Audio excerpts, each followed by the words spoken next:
प्रतिमा पांचों परमेष्ठी की होती है और पांचों परमेष्ठी की रखी जाती है। पांचों परमेष्ठी की पहचान प्रतिमाओं से होती है, ऐसा कई शास्त्रों में लिखा है, कई शास्त्रों में। प्रतिमा नहीं होती तो आचार्य विमल सागर जी की शिखर जी में कैसे होती, कैसे होती? तो डोंगरगढ़ में मंदिर बनेगा तो वहां क्या बनेगा? चरण भी बनेंगे और प्रतिमा भी बनेगी। आचार्य सन्मति सागर महाराज जी की उदगांव में बहुत बड़ी प्रतिमा है, पीतल की खड़ी प्रतिमा है, तो होती है। आचार्य उपाध्याय साधु, और आप देवगढ़ में भी है, देवगढ़ में भी देख लो। और पंच परमेष्ठी का मंदिर तुमने कहीं देखा है कि नहीं? राजस्थान में है, देवगढ़ में भी है, राजस्थान में। तो पंच परमेष्ठी की प्रतिमाएं होती हैं। नेक्स्ट प्रश्न। नमोस्तु आचार्य से, नमोस्तु नमोस्तु। हे आचार्य, जो पीछे कौन बैठे? बारणी जी। मुनि महाराज नहीं है? शुल्लक जी है। ये शुल्लक जी की प्रतिमा है। शुल्लक जी बैठे हो। मुनि महाराज की प्रतिमा है, सबकी होती है। हाँ बोलिए। हे महाराज श्री, पुण्योदय के उदय से श्रावकों को बहुत धन पैसा भी मिलता है। कुछ कुसंगतियों के कारण भी कुछ श्रावक सप्त व्यसनों में लिप्त हो जाते हैं, कुछ पैसे वाले भी सप्त व्यसन में लिप्त हो जाते हैं। उसके बाद अभिषेक शांति धारा करने के लिए प्रथम कलश वो करते हैं, अभिषेक करते, शांति धारा करते, पूजन पाठ करते। क्या उनको और पुण्य का उदय होगा या भविष्य में और पाप मिलेगा? देखिए, धन पुण्य का फल नहीं है। धन मिलना पुण्य का फल नहीं है। पहली बार सुन रहे हो कि दूसरी बार? ऐसा पहली बार सुन रहे हो कि दूसरी बार सुन रहे हो? धन पुण्य का फल नहीं है। पहली बार, दूसरी बार? पहली बार। तो फिर काहे का फल है? पाप का फल है? नहीं। जब पुण्य का फल नहीं है, पाप का फल नहीं है, तो काहे का फल है? किसी का तो होगा। बोले दान का फल है, दान तो पुण्य है। तो धन पुण्य का फल नहीं है, पहले ये बात समझिए। धन पुण्य का फल नहीं है, धन पुण्य का मल है, फल नहीं है। पुण्य फला अरहंता, पुण्य का फल अरहंत पद है। तो धन उसका मल है। 10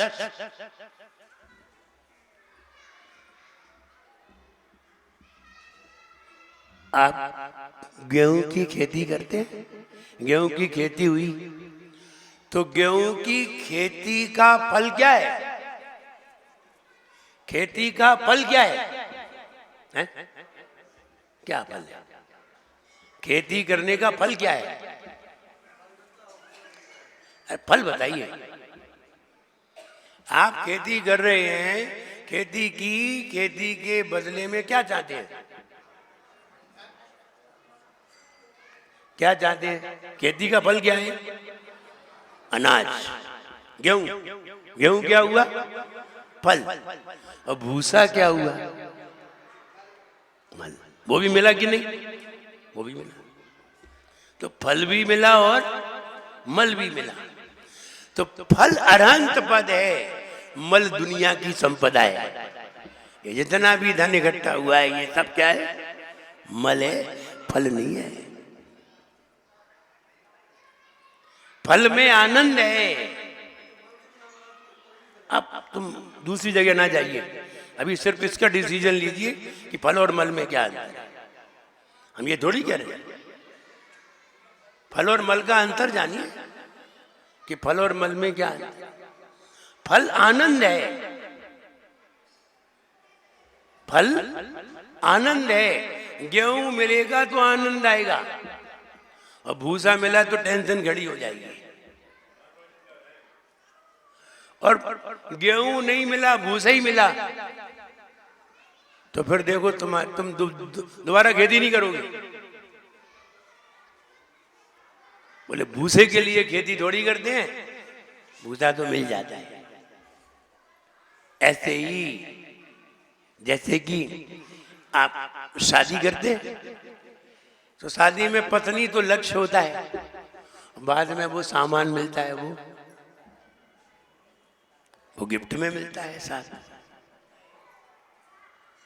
ऐसे ही पुण्य का फल अनंत पद है, और दुनिया की जो संपदा है ये सब मल है।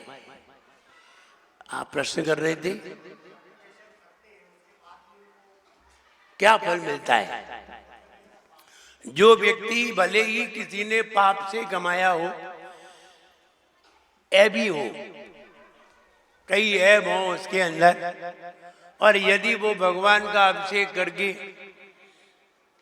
2-5 लाख रुपया दान में देता है, तो दान का तो फल उसे मिलेगा। ऐसा नहीं है नहीं मिलेगा। जो दिया जाएगा वो रिटर्न तो होगा, आज नहीं तो कल। अगर आप उसे फल समझते हैं तो आपकी भूल है, और उसे मल समझते हैं तो सही है, मिलेगा। दिया है तो मिलेगा, 6 गुना होकर के मिलेगा। जो भी आप दीजिए 6 का गुणा करिए, इतना तो आपको मिलना ही है, और इतना ही आपके पास टिकेगा, इससे ज्यादा टिकेगा नहीं। ज्यादा मिल गया तो चला जाए। आपको 1 करोड़ रुपए पड़े मिल जाए और आपने पूर्व में दान किया नहीं हो और मिल जाए, आप भले ही ब्रीफ केस उठा लो, आपके पास टिकेगा नहीं। ले आओ, चोरी हो जाएगी, मारा पीटी हो जाएगी, छुड़ जाएगा, चला जाएगा, बचेगा नहीं। और तुम ही निपट जाओगे तो यूज ही नहीं कर पाओगे। मिले तुम्हें 10 करोड़ रुपया और तुमने उठाए तो अटैक आ गया, तुम यूज नहीं कर सकते क्योंकि तुमने दिया ही नहीं था। इसलिए देने में 6 का इंटू करिए, उतना तुम्हें मिलेगा, कहीं नहीं गया, वो तुम्हारे पास टिकेगा, शेष चला जाएगा। इसलिए जो उसने दान दिया है, त्याग किया है, तो हमने बताया था, हम जब आप भगवान का अभिषेक करते हैं तो ये आपके मन की प्रसन्नता है, और जब आप अभिषेक करते समय दान करते हैं तो ये धन की वृद्धि है। तो हम कहते हैं आप अभिषेक करें तो कुछ ना कुछ दान अवश्य करें, रोज करें, रोज दान करें, चाहे भले ही 100 रुपए करें, मंदिर में करें, क्योंकि उसका फल अलग है, इसका फल अलग है। मन खुश रखना है कि धन भी जरूरत है, नहीं धन भी चाहिए तो दान भी करो। बोले है ही नहीं है, कहो भगवान से कि है ही नहीं है, ये तो कहो हे भगवान मेरे पास जब भी होगा तब मैं दान करूंगा, ये तो कह सकते हो। है नहीं है तो ये कहोगे तो वो दे देगा, फिर तुम्हारा टेस्ट लेगा, फिर तुम्हारा टेस्ट लेगा। तुम जा रहे हो, पर्स दिलवा देगा कहीं से पड़ा, मिल गए तुम्हें 10,000 रुपए, अब देखते हैं कल दान करते हो कि नहीं।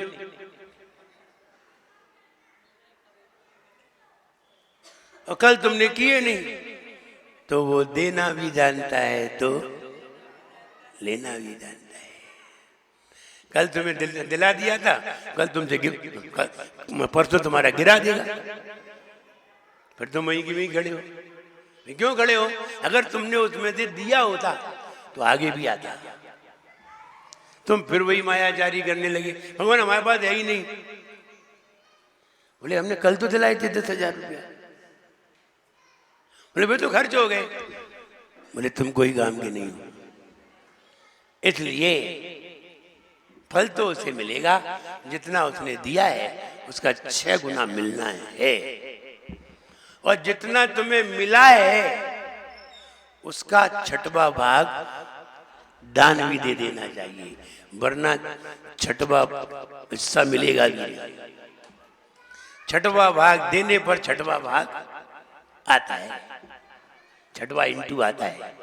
इसलिए जो दिया है उसका फल तो उसे मिलेगा, चाहे वो कुछ भी कर रहा हो, कितना भी अपराध कर रहा हो, तब भी उसे उसका फल मिलेगा। ये हो सकता है कि उसका फल कम हो जाए, पुण्य कम हो जाए पाप से, लेकिन मिलेगा जरूर। नेक्स्ट,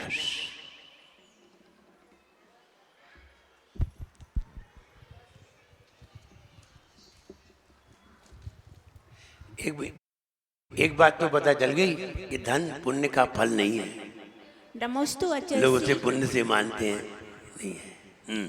नमोस्तु आचार्य।